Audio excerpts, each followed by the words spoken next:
Scott, si l'on regarde la guerre en Asie occidentale, avant qu'elle ne commence, il n'y avait aucun problème avec le détroit d'Ormuz. Aujourd'hui, l'Iran ne recule pas. Il contrôle le détroit d'Ormuz. Toute la guerre, tout le conflit, se joue en ce moment même autour du détroit d'Ormuz. Le Yémen entre aussi dans la danse. Reuters a rapporté que le Yémen veut un nouveau mécanisme pour Bab el-Mandeb. Ils veulent un système de péage à Bab el-Mandeb. Ce sera la nouvelle politique. Vous voyez comment la guerre évolue, comment elle se recompose en Asie occidentale. C'est compliqué. Il ne s'agit plus du programme nucléaire iranien.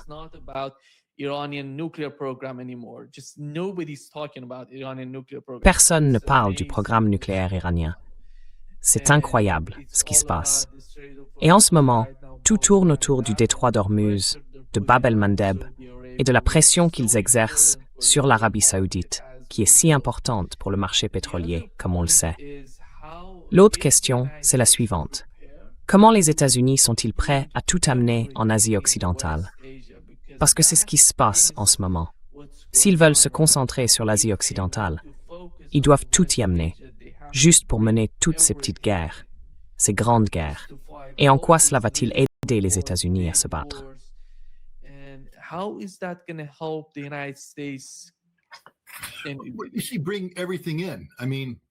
Vous voyez, tout engagé. C'est comme si j'allais à Las Vegas et que je disais « Attention, je vais tout mettre sur la table. Je vais tout miser sur ce prochain pari. » Et puis je fouille dans mon portefeuille et j'en sors $3, parce que c'est tout ce que j'ai. Tout engagé? Qu'est-ce que les États-Unis ont? Vous savez, il fut un temps où nous pouvions déployer 700 000 soldats en un claquement de doigts. Nous l'avons fait lors de l'opération Tempête du désert. Il y a eu un autre temps où nous pouvions déployer 200 000 soldats en un claquement de doigts. Nous l'avons fait lors de l'opération Liberté irakienne. En réalité, c'était Libération irakienne. Mais on s'est rendu compte que ça formait le mot pétrole en anglais et personne ne voulait faire la guerre pour le pétrole, alors on a changé pour liberté. Aujourd'hui, rien. Ce n'est pas ma sorcière bien-aimée. Vous savez, vous ne pouvez pas vous frotter le nez et voir des forces apparaître comme par magie.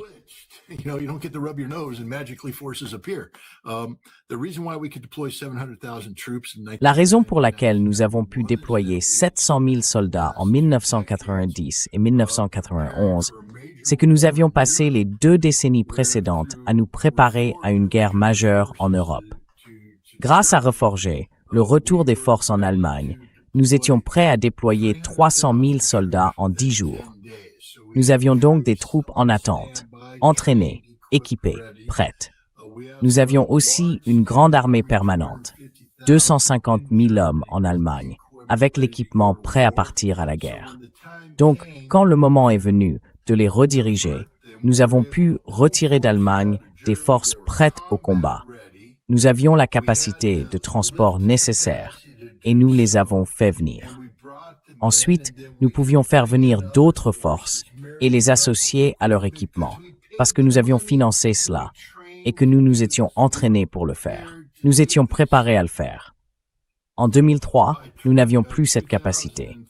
Nous avions une capacité plus limitée, réduite, mais nous étions encore en mesure de mobiliser 200 000 soldats, malgré une capacité de transport réduite.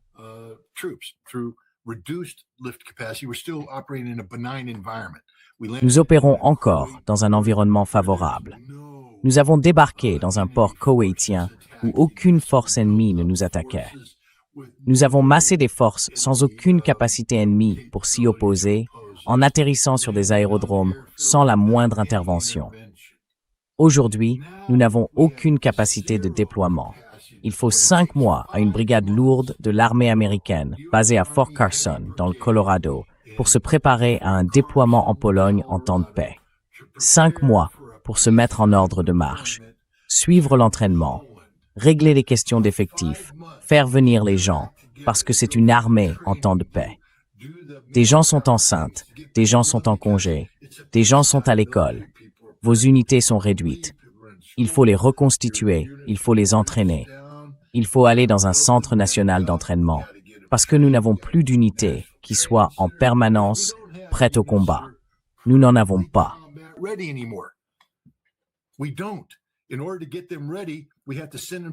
Pour les préparer, il faut les envoyer au NTC, le Centre national d'entraînement, et les renforcer. Ensuite, on les fait sortir et on les déploie en Pologne pour leur petite rotation de 6 ou 9 mois. Il faut 5 mois pour faire ça, et c'est qu'une seule brigade. Imaginez si on essayait d'envoyer, je ne sais pas, qu'est-ce que le Pentagone a dit à Trump qu'il faudrait en 2020 quand ils ont abattu le drone. Trump a dit qu'il allait bombarder l'Iran. Et le Pentagone a répondu, ne le faites pas, parce qu'il faut aller directement jusqu'aux Houthis. Et il nous faudra environ 800 000 à 1 200 000 hommes pour le faire. On savait déjà ce qu'il en était à l'époque, et on a dit qu'on ne les avait pas.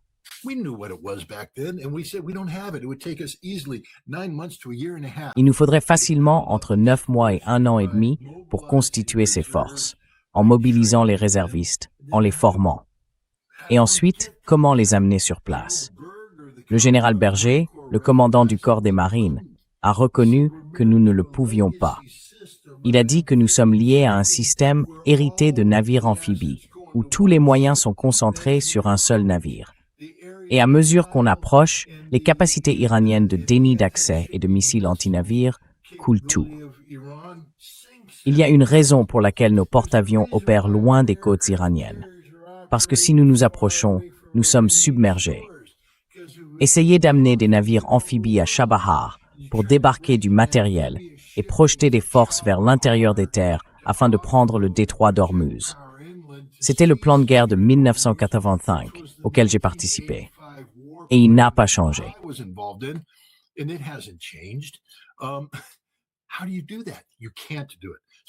Comment voulez-vous faire ça? Vous ne pouvez pas le faire. Alors quand vous dites que les États-Unis vont tout apporter, nous n'avons plus rien à apporter. Nous sommes littéralement une coquille vide. L'empereur est nu, un tigre de papier. Prenez l'analogie que vous voulez. Il n'y a absolument rien que nous puissions faire, Nima. Rien. Donc nous devrions arrêter de prétendre que les États-Unis peuvent faire davantage. Nous avons engagé notre puissance aérienne et nous en avons payé le prix. Les infrastructures nécessaires pour soutenir des combats aériens de longue durée ont été dévastées par les frappes de riposte iraniennes. Nous n'avons plus d'armes de frappe de précision à longue portée. Nos capacités d'interception de missiles s'épuisent. Il n'existe pas de solution miracle dans l'industrie de défense. Ce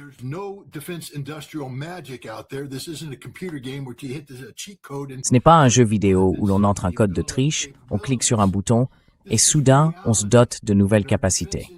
C'est la réalité. Et notre industrie de défense n'est pas capable de réagir à temps. Donc on a tout dépensé. Il ne nous reste plus rien pour remplacer ce qu'on a donné. Et quoi? On va faire semblant de croire que Donald Trump va reconstituer des ressources pour une 3e tentative? Non. C'est fini. On a perdu. Jeu, set et match. Et il est temps que les États-Unis le reconnaissent. Il est temps aussi que l'Arabie saoudite et les nations arabes du Golfe le reconnaissent. Si vous continuez à vous aligner sur les États-Unis, il ne vous arrivera que de mauvaises choses.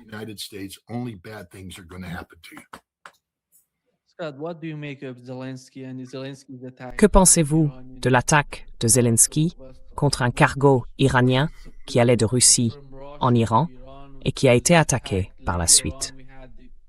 Il y a eu une communication, un échange entre le ministre iranien des Affaires étrangères et les Ukrainiens, parce que les Ukrainiens ont appelé les Iraniens pour parler, pour mettre les différends de côté. Mais à mon avis, Zelensky essaye de faire quelque chose. Je ne sais pas quel est son objectif principal avec ces attaques.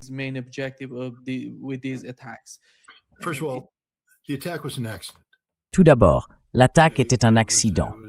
C'était une conséquence regrettable de la déclaration de Zelensky le 25 juin, annonçant 40 jours de guerre d'influence par drone contre la Russie afin d'élargir l'ampleur et l'étendue des attaques ukrainiennes pour faire souffrir la Russie. Une décision a donc été prise d'étendre les attaques à la mer Caspienne. Des drones ukrainiens ont alors commencé à survoler la mer Caspienne. Ils ont vu un navire et l'ont frappé. Ils ne savaient pas que c'était un navire iranien. Ils l'ont simplement touché parce que c'est leur activité. La campagne ukrainienne de drones ne consiste qu'en des actes de violence aléatoires. Ils ont donc frappé le navire.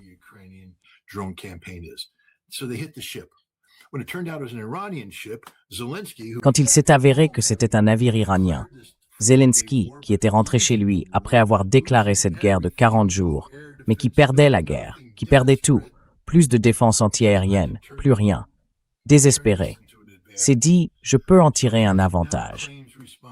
Alors, il revendique désormais la responsabilité.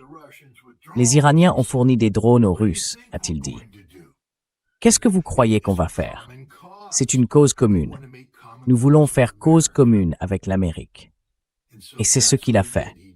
Il a monté cela en épingle en se rendant aux États-Unis.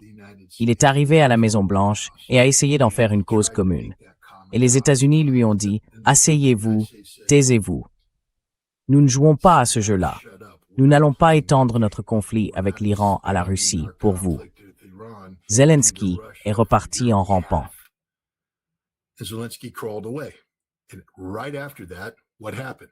Et juste après ça, qu'est-ce qui s'est passé? Le ministère ukrainien des Affaires étrangères publie un communiqué. C'était un accident. Nous ne voulions pas frapper le navire. Nous allons verser des réparations. Nous nous excusons. Nous allons verser des réparations. Parce que dans la réalité, personne ne soutiendra l'Ukraine si elle veut partir en guerre contre l'Iran. D'après les informations, l'Iran préparait depuis Tabriz une série de frappes de missiles balistiques à longue portée. Elles allaient frapper très durement l'Ukraine. Et l'Ukraine se demandait « Qui va venir nous aider ?» La réponse c'est « Personne ne viendra vous aider ». C'est la vérité tragique de la situation de l'Ukraine. Le sommet de l'OTAN à Ankara était une mascarade, une imposture, une fraude. Il n'en est rien sorti. Rien. Des promesses, pour quoi faire?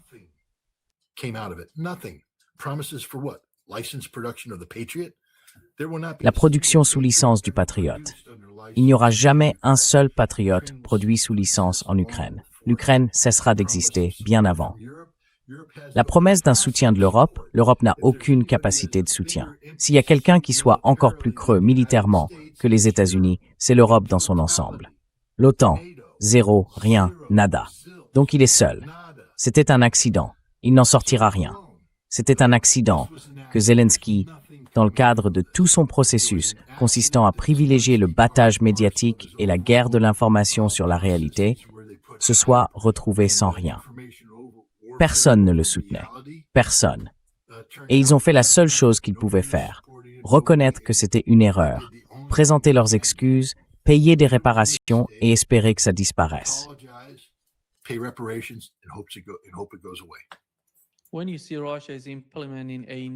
Quand on voit que la Russie met en place un nouveau blocus d'Odessa, ce qui est tellement destructeur pour l'économie ukrainienne, pour ses importations et ses exportations.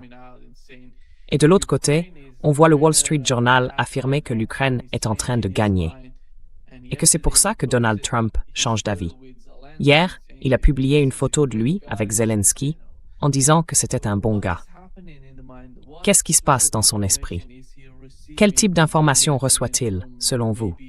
Peut-être du MI6, de la CIA, ou de qui que ce soit qui lui fournit ces renseignements? Trump ou Zelensky?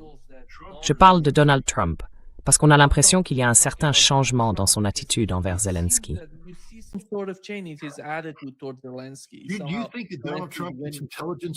Vous pensez que Donald Trump reçoit des renseignements de ses services de renseignement?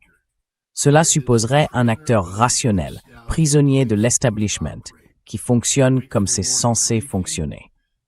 Attendre le briefing du matin, l'examiner avec son cabinet, puis trouver une solution. Donald Trump se réveille le matin, lâche un pet aux toilettes et publie un message sur les réseaux sociaux. C'est comme ça que la politique se fait en Amérique aujourd'hui. Donald Trump est davantage influencé par Laura Loomer, qui reçoit 2 millions de dollars d'un oligarque ukrainien pour se rendre à Kiev et y faire une opération de propagande toute prête afin d'influencer Donald Trump. C'est ça qui l'influence.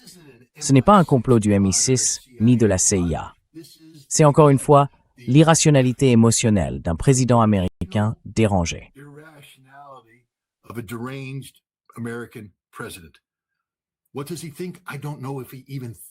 Que pense-t-il? Je ne sais même pas s'il pense. Il réagit, il agit, mais il n'y a aucune réflexion derrière tout ça.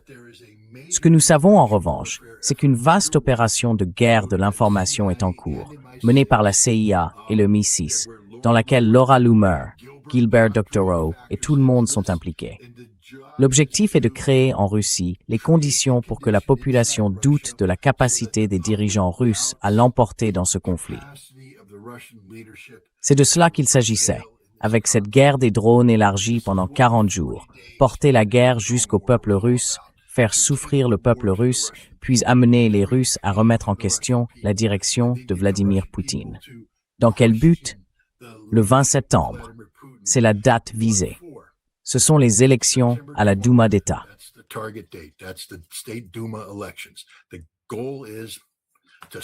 L'objectif, c'est de chasser Russie unie du pouvoir, d'effondrer la base du soutien politique à Vladimir Poutine et de provoquer son renversement par une opinion publique en colère qui le considérerait comme un dirigeant faible. Voilà de quoi il s'agit. Voilà tout ce qui se passe. C'est un pari gigantesque pour parvenir à ce résultat.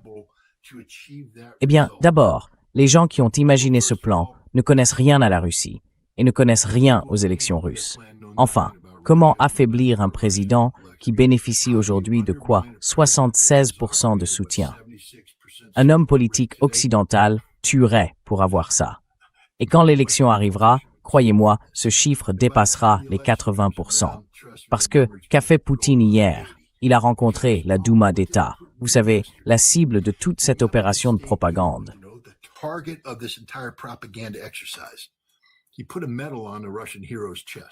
Il a accroché une médaille sur la poitrine d'un héros russe. Et ce héros russe s'est penché vers lui et a dit « Monsieur le Président, vous devez être plus audacieux. Soyez plus audacieux. » Alors, le président monte devant la Douma et dit « Je viens d'accrocher une médaille sur la poitrine de ce type et il m'a dit qu'il voulait que je sois plus audacieux. Qu'est-ce que vous en dites? » Vous avez vu cette vidéo? Oui, ont-ils répondu. Pas oui, peut-être. Oui, avec véhémence. Oui, soyez plus audacieux. Et le président commence à sourire, à rire et à tournoyer. Vous voulez que je sois plus audacieux? Oui, nous voulons que vous soyez plus audacieux. Il les a tout simplement eus. C'est fini. La campagne est terminée. Alors, qu'est-ce qui se passe maintenant? Vous avez parlé de la fermeture de la mer Noire. Vous savez à quel point Zelensky et ses soutiens occidentaux sont stupides. Voyez-vous, la Russie est une nation qui croit à l'état de droit.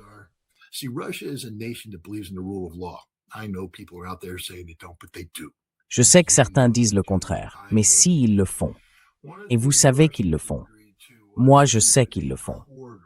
L'une des choses auxquelles la Russie avait accepté de s'engager, c'était de maintenir ouvert un corridor en mer Noire, pour que des navires puissent quitter Odessa et d'autres ports de la mer Noire avec des céréales, puis passer par le Bosphore et arriver sur les marchés.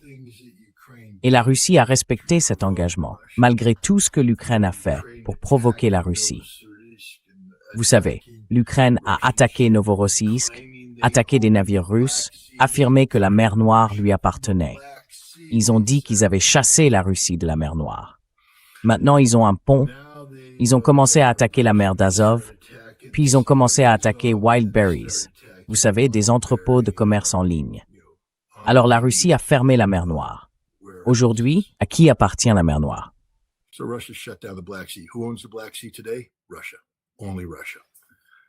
La Russie. Rien que la Russie. L'Ukraine n'aura plus jamais accès à la mer Noire. Cet accès lui est refusé pour toujours. D'abord par le blocus de fait instauré par la Russie et par le fait que Vladimir Poutine a désormais déclaré ouvertement qu'Odessa est une ville russe. Il a aussi parlé du partage de l'Ukraine, avec notamment le retour à la Roumanie de territoires qui lui appartenaient avant la guerre. Cela implique que la Russie disposera d'un corridor terrestre entre ses positions actuelles et la Transnistrie. Ce qui veut dire que le littoral de la mer Noire appartiendra à la Russie. Voilà l'avenir de l'Ukraine. Et cela va arriver parce que l'Ukraine s'effondre de l'intérieur. Nous avons vu ce que tout le monde espérait voir arriver en Russie. Vous savez, virer Gilbert Doctorow, virer l'état-major général général. Virez votre ministre de la Défense. Fire the general staff. Fire your defense minister. Why? They're winning. Why would you fire them when Pourquoi? Ils gagnent. Pourquoi les licencier alors qu'ils gagnent? Ah, parce que vous êtes un agent d'influence. Vous êtes une force de déstabilisation des renseignements britanniques. D'accord, je comprends, Gilbert. Mais les licencier? Pourquoi? Mais personne ne parle du fait que Fedorov a dû être limogé. Et Syrski a été limogé. La chose même que vous vouliez voir se produire en Russie s'est produite en Ukraine. Des milliers de personnes dans la rue exigeant des mesures. Voilà l'instabilité. Et ça ne va faire qu'empirer, parce que maintenant la Russie, à cause des attaques contre Whiteberries, détruit l'ensemble des infrastructures civiles de soutien de l'Ukraine. Les stations-service disparaissent. Pas seulement les centres de distribution de carburant, les stations-service elles-mêmes disparaissent. Tous les supermarchés disparaissent. Tous les entrepôts disparaissent.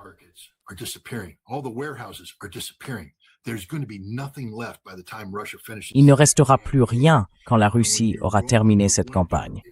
Et quand l'hiver arrivera, si l'Ukraine tient jusque-là, ils n'auront plus de gaz, plus d'énergie, plus de chauffage, plus de nourriture, plus de ravitaillement, plus rien. Ils mourront tous. C'est la mort d'une nation.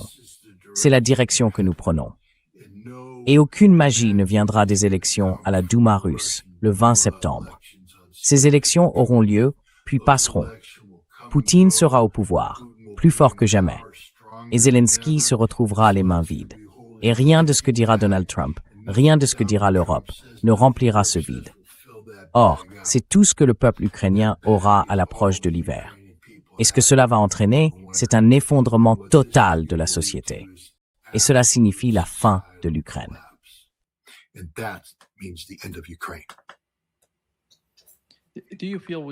Avec cette nouvelle résolution adoptée hier, en gros, Lindsey Graham a préparé cette résolution visant à sanctionner la Russie. Si Lindsey Graham l'a fait, c'est forcément bien, parce que cet homme est un génie.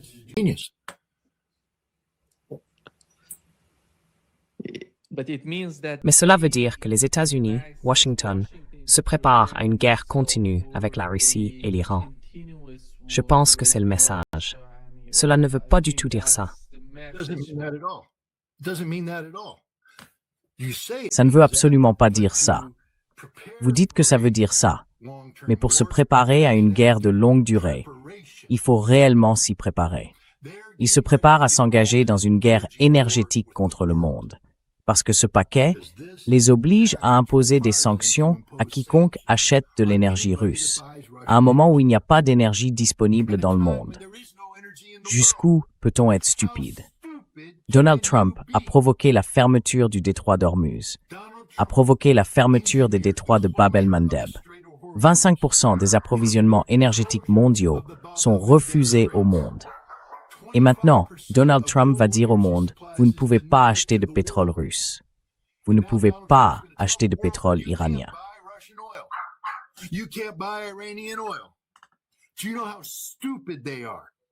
Vous savez à quel point ils sont stupides. Qu'est-ce qu'ils vont faire? Compter sur les énormes réserves énergétiques des États-Unis? Nous n'avons pas d'énergie, on l'a vendue, on n'a plus rien. C'est vide. 15 jours, je crois. C'est tout ce qu'il nous reste. C'est fini. C'est la chose la plus stupide au monde. C'est un pays qui se suicide parce que les responsables politiques n'ont pas le courage d'affronter la réalité. Ça ne marchera pas. Ça peut être adopté, mais ça échouera. Et dès que ça commencera à échouer, Trump utilisera la clause de retrait et dira « Je ne veux pas faire ça. Je ne vais pas imposer ça. » Parce qu'il va perdre l'Inde, il va perdre la Chine, il va perdre tout le monde.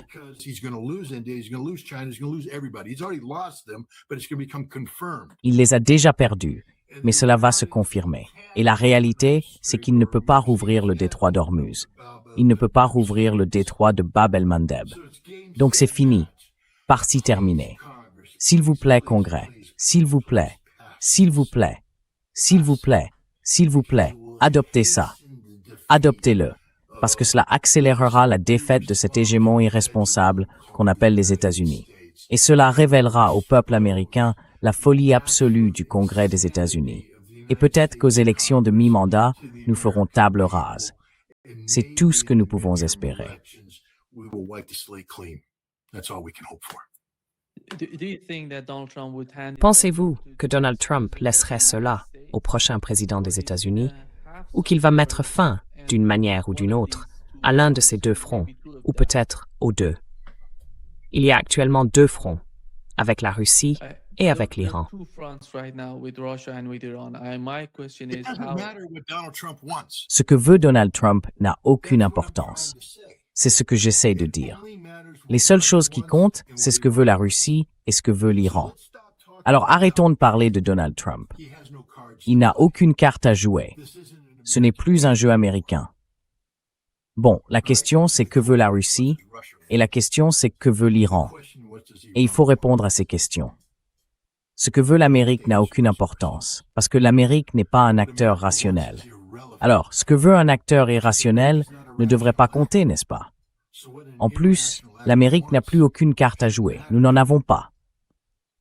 Vous croyez vraiment que ce projet de loi sur les sanctions va changer quoi que ce soit? Ça va accélérer la destruction des États-Unis. It's just going to hasten the destruction of the United States. Oh my God, in order to do something like this, you have to be in control. Mon Dieu, pour faire quelque chose comme ça, il faut contrôler le monde. Il faut tout contrôler pour que ça arrive. Nous, on ne contrôle rien. On ne contrôle absolument rien. Il suffit que l'Iran serre davantage les taux sur Bab el-Mandeb et sur Hormuz, et les États-Unis s'effondrent. L'Europe s'effondre. Toute cette mascarade s'effondre. Pour que les sanctions fonctionnent, il faut que l'ordre international fondé sur des règles soit en état de marche et pleinement opérationnel. Mais Mark Carney l'a exposé à Davos comme une fraude. Tout le monde sait que c'est une fraude. Il n'y a rien derrière tout ça. On ne peut pas faire respecter une règle sans shérif pour la faire respecter. Et le shérif est gros, orange de visage et instable. Il n'a ni armes ni munitions pour ses armes. And has no guns and has no ammunition for the guns.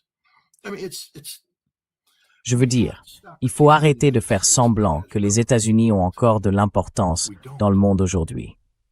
Ce n'est pas le cas. Ce n'est pas le cas. Nous ne sommes plus qu'une puissance en déclin. Et si nous continuons dans cette stupidité, ce qu'on va voir, c'est que le déclin va se transformer en effondrement. En tant qu'Américain, je ne veux pas que cela arrive. Je veux dire, tout ce que j'ai ici pourrait être perdu. Ma fille vient d'avoir un bébé. Le monde dans lequel ils vont vivre pourrait être le chaos. Personne ne veut ça. Mais pour l'empêcher, il faut commencer à être réaliste. Il faut arrêter de faire semblant que Donald Trump compte dans le monde. Il ne compte pas. Il s'est rendu lui-même insignifiant et il a exposé ses faiblesses. Les Russes et les Iraniens connaissent les faiblesses des États-Unis.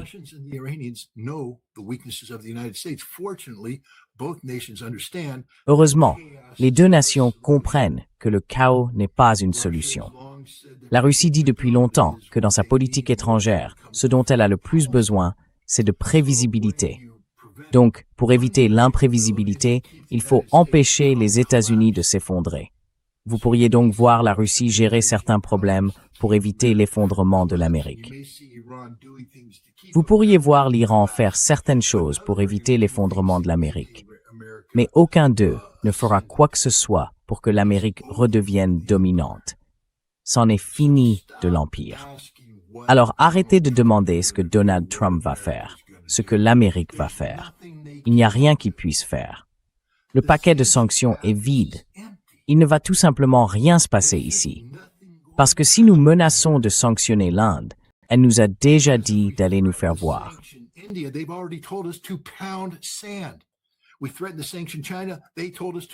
On menace de sanctionner la Chine, elle nous a envoyé promener. On sanctionne l'Iran, c'est la guerre. On sanctionne la Russie, quoi. Rien de tout ça n'a d'importance. Tout ce que ça va faire, c'est accélérer l'effondrement du pétrodollar, accélérer l'effondrement du contrôle américain sur les systèmes financiers mondiaux. Avant, on disait qu'il était trop difficile de remplacer SWIFT. Trop difficile, trop contraignant. SWIFT est devenu invivable à cause des États-Unis. Remplacez-le. Il faut le remplacer. Ce n'est plus une contrainte. Le remplacer est devenu une nécessité. Remplacez le pétrodollar. Vous y êtes obligé. parce que les États-Unis n'ont pas montré qu'ils étaient un acteur rationnel sur la scène financière mondiale.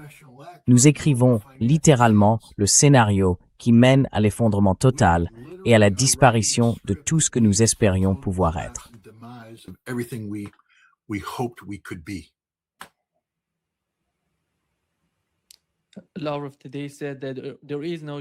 Lavrov a déclaré aujourd'hui qu'il n'y a pas d'États-Unis au sein des BRICS. Il n'y a pas de Bruxelles au sein des BRICS. Donc tout le monde est sur un pied d'égalité. Nous sommes égaux, nous nous parlons, nous mettons nos différences de côté et nous communiquons. C'est le système qu'ils mettent en place, un système qui fonctionne pour tous, avec toutes leurs différences. Et pensez-vous, Scott, avec cette guerre d'usure qui se déroule entre la Russie et les États-Unis, entre l'Iran et les États-Unis, qu'ils vont continuer cette guerre d'usure? Ou bien, si les États-Unis décident d'escalader, vont-ils escalader eux aussi? Vont-ils continuer de la même manière? Parce que la Russie a démontré quelque chose de très important pendant la guerre en Ukraine. Ils ne s'emballent pas avec la guerre. Ils poursuivent une stratégie cohérente. Peut-on s'attendre à la même chose de la part des Iraniens? Comment cela?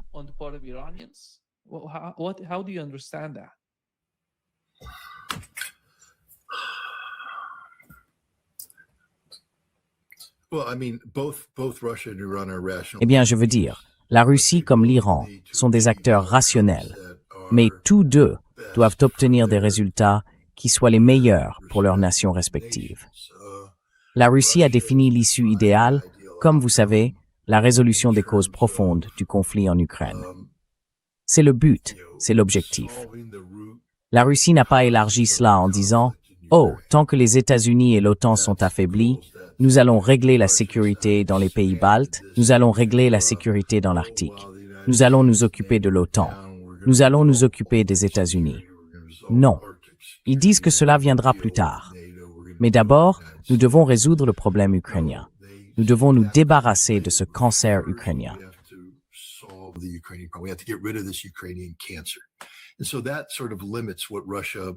Et cela limite en quelque sorte ce que la Russie est disposée à faire à ce stade. C'est pourquoi la Russie ne cherche pas à étendre le conflit à l'Europe, même si elle aurait toutes les justifications pour le faire. L'Iran, en revanche, le reconnaît. Enfin, là encore, c'est similaire. Ils veulent s'attaquer à la cause profonde du problème. Mais cette cause profonde, ce sont les États-Unis. Ils ont besoin que les États-Unis quittent le Moyen-Orient. Et le CGRI l'a dit clairement. Donc je ne vois pas l'Iran chercher à limiter ce conflit. Je vois l'Iran chercher à exploiter tous les avantages dont il dispose actuellement pour chasser l'Amérique du Moyen-Orient.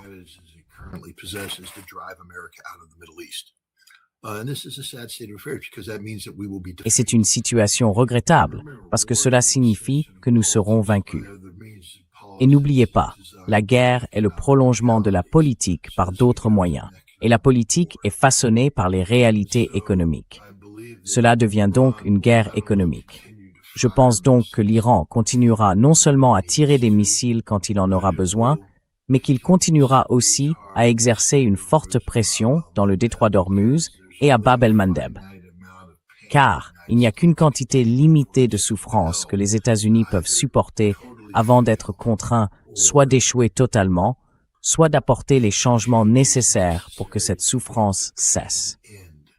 Thomas Schelling a écrit sur la théorie des jeux dans les années 60. Il parlait du pouvoir d'infliger de la souffrance.